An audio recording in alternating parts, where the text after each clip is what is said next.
Hey everybody, this is John Hennessey. I'm podcasting today with my very good friend, Joe Jacuzzi.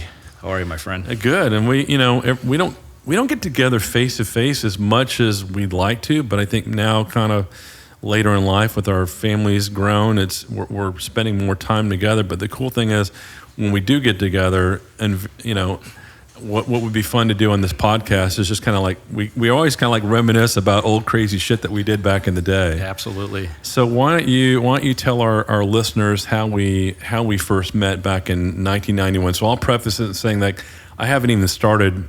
I didn't even know even have the idea of starting a modification performance business, but I knew I wanted to race, and so I ended up back in 1991. I bought a Mitsubishi 3000 GT VR4, and I'll let you tell the story on how we ended up connecting way back in 91. Yeah, so I was responsible for communications for Mitsubishi Motors, which is a phenomenal time, right? Yeah. Particularly Japanese cars was unbelievable. GDM, baby. Yeah, and so we get a thing, what we would call mail today. Yeah, and mail. Got a letter from you that you were heading to Pikes Peak to run the 3000 GT, and you sent it to Dick Rakia, who was responsible for Mitsubishi Motor Sales. And phenomenal leader. And he handed it to my boss, Kim Custer, and I, and said, hey, can you get back? And so Kim sent you a note. Yeah. And then you had given your number, so I called you, and you said, yeah, this is how it worked out, because by the time we got the letter, you'd already run, and you had invited us out there. But then that's when you told us, hey, I think I'm going to go to Bonneville, and I'm going to go after a really long-standing record by Porsche. So funny so back in 1991, I don't know crap about racing. I've never been to driving school.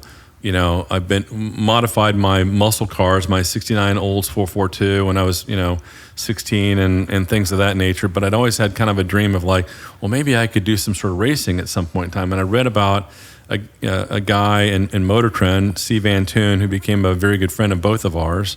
And so in 1990, I'm reading Motor Trend, and I read about this guy who bought a Eagle Talon, and he put a roll cage in it, and he took it to Pikes Peak, and he raced, and he competed. Now, he didn't win anything, but he competed. I'm thinking, man, maybe I could do that. So that was the original inspiration. And then so early 91, I'm looking for a car to modify, and I read, again, in Motor Trend about the 3000 GT VR4 with active aero and four-wheel steering and all-wheel drive and twin turbo V6, and it kind of made me think, gosh, at that time my dream car was the Porsche 959, and I thought maybe I could buy this car, modify it, and make it my own poor man's version of the 959, and go race it at Pikes Peak and whatever else. So again, not knowing anything, never have gone to driving school, never done a race. I sent a letter to the VP responsible for all of sales and operations for Mitsubishi Motors in the United States, Dick Rakia. Hey, I want to invite you to come watch me win my class at Pikes Peak. I've never been to Pikes Peak.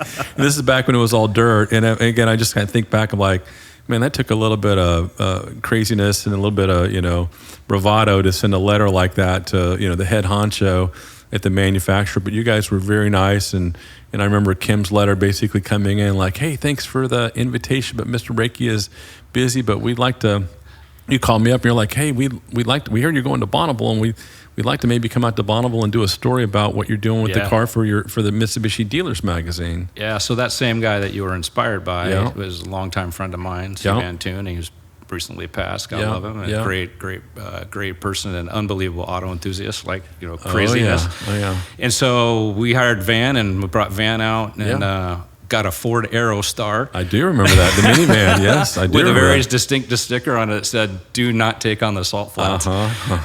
Sure, okay. And so we met you out there, and you'd already done your entry runs. Okay. And they were quite irritated with you. Yes, they were. For a couple of reasons, including one that you had run all of your entry level with AC on. Yeah. And you were supposed to be towed. Right.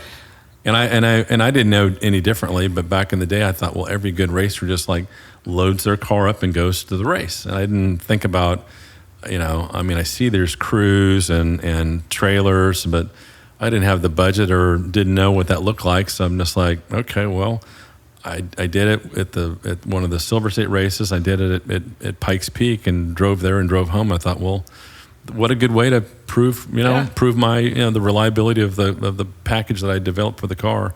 Anyway, so I got a, and I'd read the rule book, and I knew that I was supposed to be towed when in the pit area at Bonneville, but I didn't have a tow vehicle, and so this old codger had warned me, and then the second time he caught me in the pits driving around, he was really giving me a bunch of crap, and I got out of my car, and I thought, I don't really want to throw down with some old man. But anyway, it was getting kind of heated, and then you and Van pulled up and kindly diffused the situation, and we're like, oh, yeah, we're here to help John. Yeah, and we've been late. We got caught, our plane was late, sorry. Yeah, what's funny about the Aerostar, and then I'm kind of thinking back about that, I remember we're working on the car, and we're trying to set the record for what's called F. F would be the displacement of the engine, 3-liter, and production supercharged. So basically factory body work, boosted.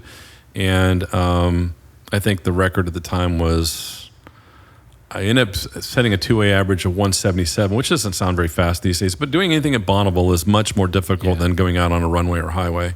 And so I don't know what the previous record was, but I felt like we had a chance of doing that. So we're tinkering with the car, and I'll never forget, we needed some nuts and bolts, and I think we just started borrowing them out of the Aerostar. Might have. I felt bad for whoever the rental car company was and what nuts and bolts were missing from that vehicle. But anyway, we kind of had to improvise and didn't have time to go find an O'Reilly's or whatever out there in the middle of nowhere, Wendover, Utah. But do you remember towards when we were there, we would go eat at this little cafe, and they had all these Elvis-like things on the wall. You remember that? I sure do. In fact, you gave me an Elvis clock. Yeah, so afterwards, I'm like, man, I really like Joe and Van. They were really cool guys and fun to hang out with. And, we were making fun of the old Bonneville guys eating their cheese sandwiches and all their quirkiness and stuff. And so, I remember thinking, I'm going to buy one of these, Elvis cuckoo clocks or whatever on the wall. I'm sending one to Van and send one to Joe. But tell the listener about when at the time at Bonneville, I think they still do this to some degree. But basically, when you're declaring you're going to make a record run, and you make a run, and you have to be more than maybe 1% faster than the previous run, the existing record, they would then impound the car for the remainder of the day. And then at the end of the day, you had to do a backup run running the opposite direction, and you had to average your speed over the exact same piece of real estate. Right. So if we went the fastest between the second mile and the third mile, that's where we had to do it going the opposite way. So anyway, so that's how they would average all that out. And so if you did your two-way average and you were some small percentage ahead of the existing record, then you would have to go to teardown. Right, where basically the marshals, the stewards would come up and inspect the vehicles and tell that story. Where so they were pretty right. We're out there in unbelievable lore of this. What an environment, right? And the three of us don't know anything. My first, I think it was the first time we'd ever been. First time I'd been there. First time I don't know if Van had been there before, but it was certainly our first time. And so you run your record, and we're like, whoa! And you smashed the record, if I'm not mistaken. It wasn't like a couple miles, 7 or 8 mile an hour, which was pretty good. Pretty good. And to your point, and unlike everybody else, you drove there, and we're going to drive home to Houston. Unknowingly, so your vehicle's impounded. Yeah. The same steward who's kind of not happy with you to begin with informs you that, your car, you need to do a teardown. And you're like, I'm sorry, I don't understand. And you're like, well, we need to validate the displacement. Right. And so a discussion ensues, we'll just put it that way. And you had the shop manual. Remember, you had the actual manual for the car. And you're like, well, this is it. And he's like, hey, you need to tear it down. He's like, all the tools I have. I don't have any head bolts. I don't have a head gasket. You want to tear the head off my car? I need to drive this to the hotel and eventually drive it home. Right. So we had this big discussion. Can't we just pull the plug wire and the plug, and then you can pretty much do a rough displacement by getting the top dead center and he looked at us and he said, okay. And he actually turned out to be really cool, right? Because he actually appreciated in the end.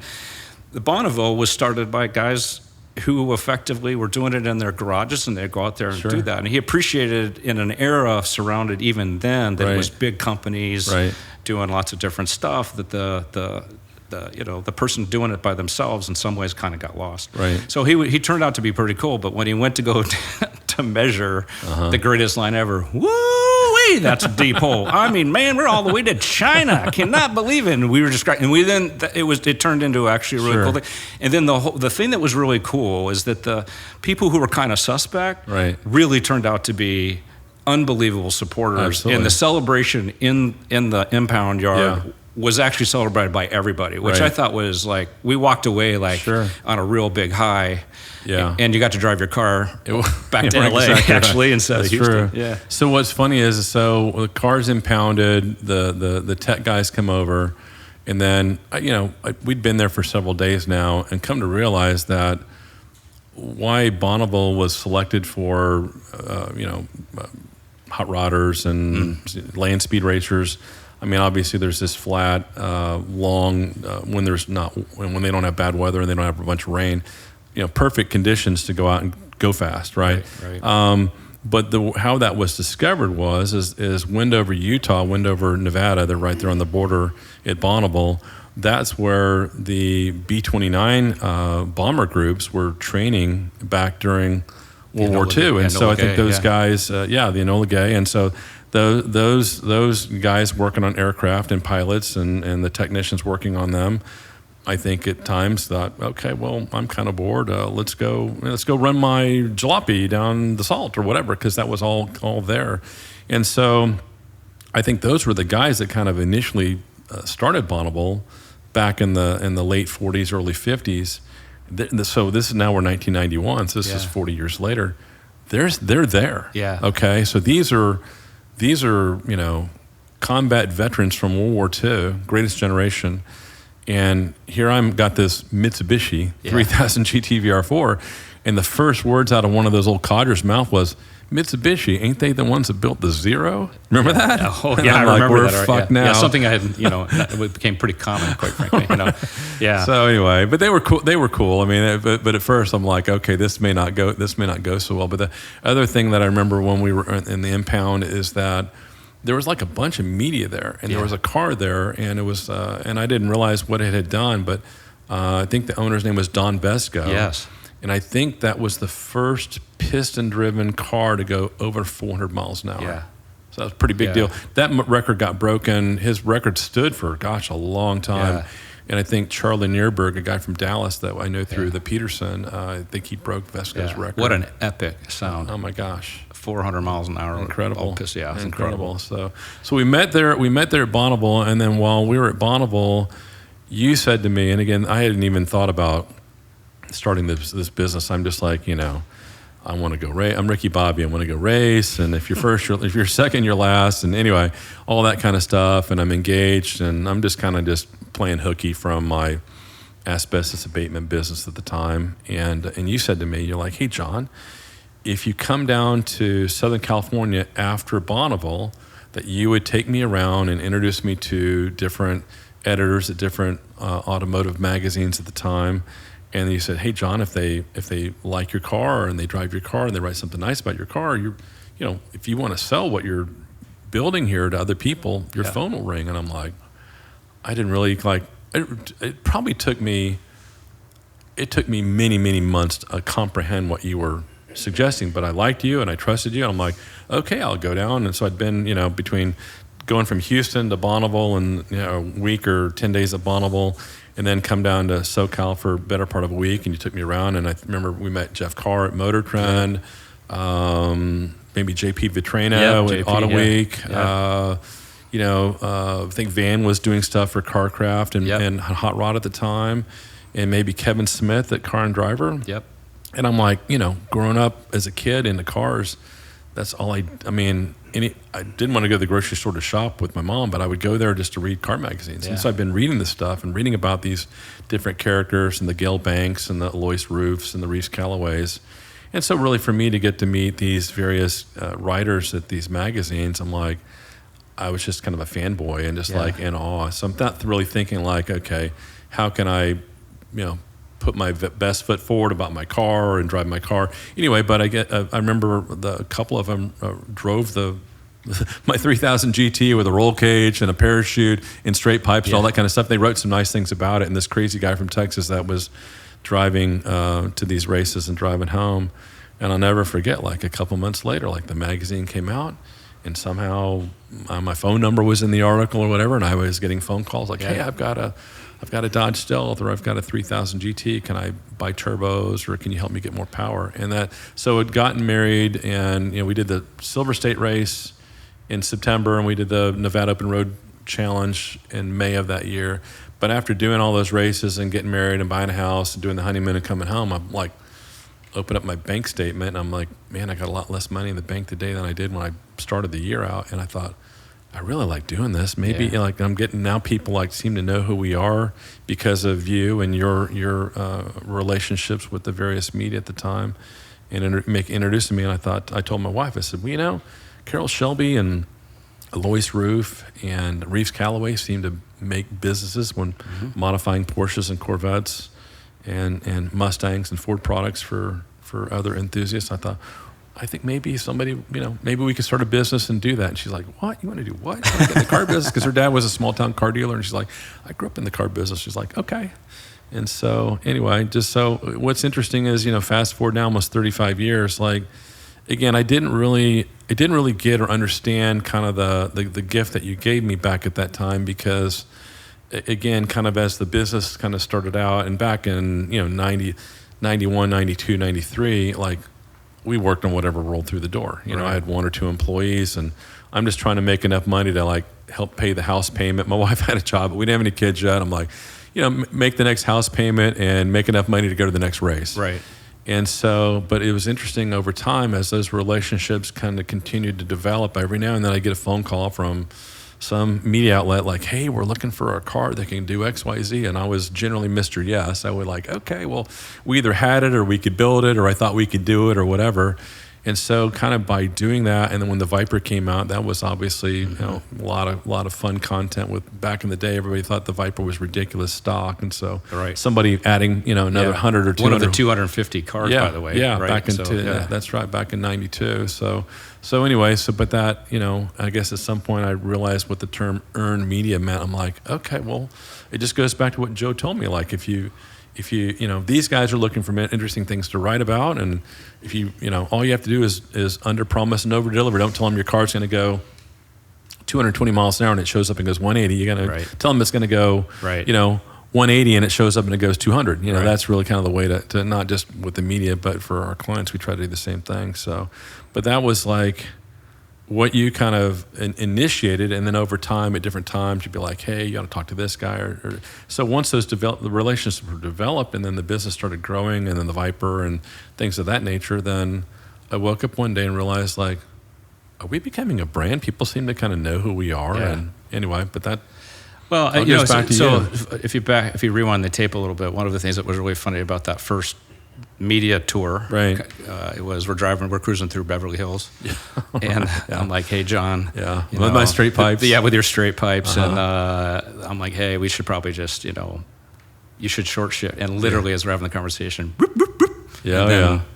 Beverly Hills police, pull up, and guy rolls his window down and says, excuse me, sir, and we're thinking, oh, here we go, he's like, is that a parachute on the back of that car? And you're like, yes, sir. He's like, just got back from Bonneville, ran a record. He's like, congratulations, have an awesome day. And it was John, only John. Nice to have the cops supporting, car guy. Well, it's been fascinating to watch the business, right? So the automotive business has progressed, right? I mean, who would have ever thought you could buy what you could buy today and go the speed you can, and then you guys have just, this is the first time I've been here, and it is unbelievable. It's fun to share. It is unbelievable. The number of, I was just like, I don't think I've ever seen more Raptor R's in any place. Popular vehicle to modify, for sure. And they're phenomenal, right, out of the box, but you make them phenomenal plus.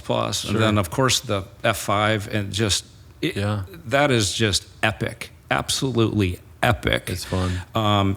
Not just in its capability, but in the craftsmanship. I mean, if everybody could see how you guys actually, the due diligence and care that you guys take to put them together is, I would love one and just have it sit just have it literally sit in the middle of my showroom, AKA living room, which is not a living room. But the phenomenal thing, and just like you and your wife got married. We got married right together. So the four of us have known each other forever. It is epic to watch. You have unbelievably beautiful children and very successful, and it's phenomenal. So it's been fun to watch from behind, but from what you guys are moving forward with is just mind bending. It's fun that we've gotten to kind of navigate life together over the last 35 years. So whether it's the car business or raising a family or kind of the ins and outs and ups and downs in the car world, and and I think we were talking that recently just about like all the different characters we got to meet. Less like you worked for Carroll Shelby for a period of time. So talk a little bit about like working for Carroll back in the day. Yeah, so I was really lucky to work with Amy Boylan had come in to kind of help Carroll re-energize the brand, and there was great people like Gary Patterson and Gary Davis that were there, and so I was. This is like 20 years ago. This is like early 2000s. Literally 20 years ago. It was 2005, and GT500 was coming. Great car, but a little heavier, and we'd come up with a program to kind of reinvigorate the brand through the original GT350H, the Hertz program, so Rent Racer, and did that program, and then that turned into a production car, the Shelby GT, and at the same time we were creating accessory business and it was just an epic time frame. And to work for your childhood hero was just, I grew up, my father had a 427 Cobra, and I'd been a Mustang guy for a long time, and guys I had grew up with had GT350, GT350Hs. And so it was just like, to sit here and work side by side with the guy who actually created that, and he was just a phenomenal guy. He was awesome to my family, and my girls to this day still talk about Carroll, and to work with Amy and help reinvigorate our brand, and Gary and the team have done a phenomenal job carrying that forward. But Amy's really responsible, quite frankly, I think, for turning that around. To be part of that was just epic, absolutely epic. And we just it was kind of a no holds bar, just do it. And Ford was a great partner, and I think that kudos to them for taking a big chance, quite frankly. Well, at this time, I think you mentioned to me Carroll was 82 at the time, roughly. Yeah, and he was still like had a passion, and every day. I'd met him several times and just chit-chatted with him a few times, and just to hear him talking about kind of like his next car project. Ask him what's his favorite car. Well, what's whatever the next thing he was working on. And he was still driving, and he was doing all kinds of cool stuff. And every day, there wasn't a day to go by that like, where's our dyno room? Have we got our dyno room yet? And I'm like, okay, Carroll, we got some other things we got to work on. We got to do a dyno room. But it was epic, and it was just. To be part of that history, Van was too. That was another kind of funny cross deal. Was awesome. I've been blessed to work for a lot of really great people and work with a lot of great people. But that was a significant moment in time that sticks out huge. Any car projects along your career that you can talk about, or that were favorites, or disappointments, or exciting, or I think turning the rental car into a production car was awesome. Look, I've had the benefit of working for General Motors 20 years. I worked for them several times. And to be on to do the launch. I'd launched several different Corvettes, but to launch the C8, that was awesome, and that blimp hangar out in Temecula, in Southern California, Tustin, and then the iterations, that have come out after. To Mark Royce, hats off as usual, because he's really the one that drove. Concept to reality, first time ever mid-engine Corvette, and if you look at the bang for the dollar and the epic, it's unprecedented. Yeah, we're talking about that. 1,000 horsepower with a warranty that you could daily. You can't buy them on the street for $200,000, but that's the MSRP roughly. Theoretically. And non-hybrid. Okay, so 1,000 horsepower. You watch different videos out there. These guys are running at the track 9.4, 9.5 at 100 almost 150 miles an hour. I'm like, for the masses. That's who else could deliver something like that? And then, you and I have talked about this forever. We used to have that game, if you had the money, what would you buy? And it was always, I'd like a BMW M5, I'd like a BMW M5 Touring or whatever. Then when the Blackwing came out to be part of that launch process, and have that epic car, which is, one of my favorite cars with a manual. With a manual. Yeah. And you can still buy it. You can still buy I'm it. Probably going to buy a 26. Yeah. I don't know that at some point they're not going to be making that, and I don't know that they'll do a next generation, 200 plus mile an hour from the factory sedan with the manual. Right. Pretty, and it's just unique, epically quick, and stunningly comfortable. Sure. Right. And the older I get, the more I appreciate both of those at the same time. Maybe I didn't in the past, but those are things that are, you're just to be part of is in addition. I think I've done 350 launches around the world, different car manufacturers, and we've, been blessed to be part of a lot of things and work with a lot of phenomenal people who've done really, really great work, whether it's communications and marketing or really the development engineers and designers. Anytime I got to work, I remember the first time working for General Motors, and I walked into design for the first time, and I was just like throttled. Like it was like I'm walking on the same floors that Harley Earl created, and I'm like, oh my God. And they had the Buick Y-Job, which is considered the first concept cars, and it was parked in the executive parking lot. And you used to walk from the entranceway to the studios, and to go through the garage. It was one of the ways you could go in there. And at the time they had security officer there, and the Y-Job was sitting there, and I like stopped in my tracks, and the woman said, "Are you okay, sir?" And I said, "Yeah, absolutely." I said, "That's a Buick Y-Job." And she was like, "Okay." I'm like, "That's the first concept car, like recognized concept car." Right. And she's like, "Yeah, it's a pretty old car, isn't it?" And I'm like, okay, it's like, rightfully so, I wouldn't appreciate the history, but the reality of it, and then to be, one of my favorite cars of all time was the original Stingray. Yep. And Corvette Stingray, and to work with that and all of that history is just mind-boggling. Like you're kind of like a part of the history to some degree. You're part of the team. A little bit, part of the team. The Yes, team deserves all the credit, but to be part of that and to be able to have that, to watch Ed Wilburn drive that around when we were doing a story for 60 minutes or something. But it'd be one thing to see it and then to actually hear it, and then to hear it drive around as it was intended. Yeah. I mean, wow. Right. So, I mean, I love them all, right? So whether it's we're launching a little Corsa in Europe to we're launching the Z06, the original Z06. They're bringing the Z06 back with a C5 and then the C6, which was epic. Right. And the leak, we had a leak that happened that was fun to deal with. But I remember we were talking about kind of like, when there's new product, but you're not like the OEM is not talking about it, but the media and the public are interested, and they're seeing spy photos. And I remember reading on some forum way back in the day, like, cops or security people showing up at somebody's doorstep because they thought that they had some, illegal material. Anyway, so it's like that was a Corvette Z06. The original, the C6 Z06. It had leaked. We had leaked when we were doing a reveal. Epic days, right? But 427 had come back. Like, it was crazy, right? So it's. I don't have a favorite child. They're all they're all awesome. I mean, working on the Eclipse and the 3000 GT, and then when I started, I was lucky to work for a company called Bob Thomas and Associates, which doesn't exist anymore.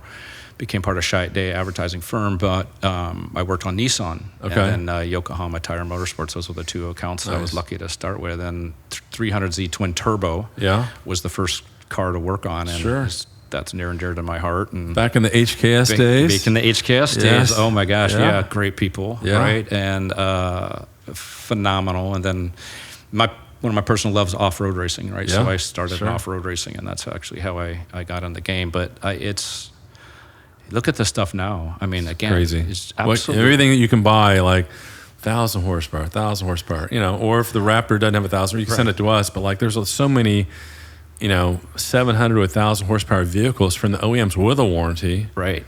Runs on pump gas. Right. Like 20 years ago, 400 horsepower for the original Viper, right? Absolutely. And that was crazy back then, too. And now you can buy that, and it seems like, and cars that are mid-level. That's right. Right? Yeah. And our 300 horsepower is kind of big deal. But that was the horsepower of the 3000 GT and the Stealth in the day. Yeah. And so 300, 320 or whatever. Yeah. But it's been fun to watch it progress. Yeah. And been amazing, the people. And to watch younger people stay in the game is the best. The Yeah. tuner school, I think, is a phenomenal Yeah. thing, and we need more of that. Quite Sure. frankly, we need more people who actually can help design, engineer, and fix. Sure. It is an ongoing challenge for all sure. OEs. Yeah. And for you guys to be doing that now, that's been like 20 years? Yeah, started in 2009, so yeah, 16, almost, 17 years. 17 yeah. years, yeah. So that's, I think, a hugely important. You know, we see like, I don't know him, but like, Mike Rowe talks a lot about, the sad reality that a lot of high schools have gotten rid of their shop programs. Yeah. Now, like back when I was in high school, back in the late 70s, I went to a private school, went to a Catholic Jesuit school for a while. They didn't have shop class, but like I got kicked out of there. That's a different story. That's a surprise. Different story for a different day. But anyway, yeah, rebel with the cause over here. Anyway, so in a public school, and they had shop. And I remember like back in those days, like you were kind of regarded as a bit of a hooligan or a derelict if you were one of the shop guys. But I loved hanging out with the shop guys. I kind of wish I would have done some of the shop classes, but I think a lot of schools and school districts have gotten completely away from that now. Trades are, I lived in Europe a long time. Yeah. Trades were regarded. Yeah, right? Apprenticeships for sure in Europe is a big deal. Absolutely. And here we've kind of unfortunately gotten away from that. And I have kids they're adults now, and they're in the trade. They're in different trades, thankfully. But you're right. It's so developing skills again, especially in the automotive space. And I was talking with my CFO. He made a comment to me about a week ago. He says, really, in the age of growing AI, knowledge and information is kind of a relatively easily accessible commodity. Mm-hmm. But skills. So Absolutely. What can you do? What can you perform? And so I think, again, with Tuner School, and we see it not only in the aftermarket, but like, we work with a lot of OEM, franchise dealers for Ford, Chevy, GM, and Stellantis, and their most valuable assets in their companies are their technicians. 100%. And the things that they'll do to acquire them and retain them, and air-conditioned facilities. And we do the same thing here. We're all air-conditioned and have been for quite a while. And so again, but these guys and young men and women that are coming through Tuner School, they were me and you from 40 years ago. Right. We're just out in our driveway tinkering around. But they're a lot smarter. Well, of course. A lot smarter than me and me. Yeah, right? we made a lot of mistakes. And so again, that's part of what Tuner School does, is it allows them to come to an environment where they can make mistakes but not hurt themselves or hurt the vehicle, and learn from those mistakes. Yeah. But that's when I started it, 16 years ago. It was like, well, all these things that I'd learned the hard way. Yeah. And broken stuff and remember that back in the early 90s, there was that company that would had that putty stuff that they would put through intakes and stuff. Something flow. Extrude hone. Extrude hone. Okay. Yes. So I'd done that on some intake manifolds, and maybe it picked up a little bit of power. It looked pretty. And then I made the mistake of extrude honing the cylinder heads for my 3000 GT. I put them back on the car, and I drove the car like 20 miles, and then the engine completely failed. Well, what happened was that extrude hone, so that putty that had like grit in it and would kind of smooth surfaces, it got into passages in the cylinder heads, and I guess they didn't tank them properly and didn't clean them out. So eventually that stuff got into the bearings of the engine and killed the engine. Yeah. And so I'm like, that only cost me, I missed a race. I missed one of the Silver State races. That's right. And it probably cost me $15,000 to fix it. And I'm like, okay, well, I learned that lesson, so I've got this very expensive PhD, multiple PhDs of things that I've tried that have failed. And so I'm like, if we can take that and put that into a curriculum, and at least teach people the basics as far as whether it's, you bust off a bolt and you learn how to helicoil it, or swap out a transmission, strap a car to a dyno, things of that nature. But that's not the only thing that got taken out. Turkey buzzard at 200 plus miles I forgot about the old turkey buzzard. Poor headlight / everything else. Were you there when that went? Oh yeah. Okay. Because I was running the truck. Okay, that's right. I had the truck. With a trailer, and I was at the end. Right. And my wife was mid race, and she said that there was no cell phones, nothing. Right, they wouldn't work out there anyway at the time. But I picked her up, and she's like, wait till you see the front of John's car. And I'm, what are you talking about? She's like, I'm just not going to explain it to you. And then the video is epic. I'm clipping along at, I don't know, 185, 190 or whatever. and then Highway 318 in the middle of nowhere, Nevada, and these narrow roads that had basically half a shoulder with a big crown in the middle of the road. So you just try to straddle the middle of the road, and sometimes you get a crosswind and the car would dance around a little bit, but try to stay in the middle of the road. And from time to time, you would see these buzzards out eating roadkill. Well, the buzzard pea brains were designed they're calibrated for trucks that are going 80 or 90. And so these buzzards see me coming, and they don't know, they think I'm going 80, I'm going 180 or whatever it was. And two of them took off, and one of them decided to take one more bite of roadkill, and he took off. And I'm like, oh, this is not going to be good. And thankfully, it just went through the driver's side, one of those pop-up headlights, and then just tore that out. And I kept going. I don't forget what speed I ran, but I think that's when I won the unlimited class. So Richard Holdner beat me for the overall, but I got second overall. I averaged 167 for the 90 miles, so 90 miles in 33 minutes or whatever it was. But then, as I was going into the pits, and people pointing at the car, and I'm like, okay, it must have been where I hit the bird. And I got out, and I'm like, there's no more headlight, and then I popped the hood, and this is like the turkey buzzard. It's like a turkey you would buy for for Thanksgiving, right? Yeah. This thing had to weigh 20 pounds. It was it would be that tall, and had it been 3 inches higher, it would have come straight through the windshield. Right. I wouldn't be sitting here right now. So I there's guts, and it stunk, and somebody grabbed somebody with a camera, and I go grab my we weren't married yet, so my fiance, my wife Hope, and I bring her over, and I'm there with wearing my shorts, and I got my sunglasses and my hat on or whatever. And so I'm getting a picture with a big smile of me, and we'll see if JP will find this, and you can put that in the video, of her astonishment seeing this bird guts that I'd smashed into. And the legs. The big turkey leg. Yeah, so there's a claw, literally there's a claw as big as my hand with a drumstick connected to it. And I said to her, I'm bringing that thing back as a souvenir. I'm gonna, dip that in plastic or something. She's like, and we had to ride in the car. She was gonna ride in the car with you. She's like, I'm not riding in the car with smelling that nasty thing.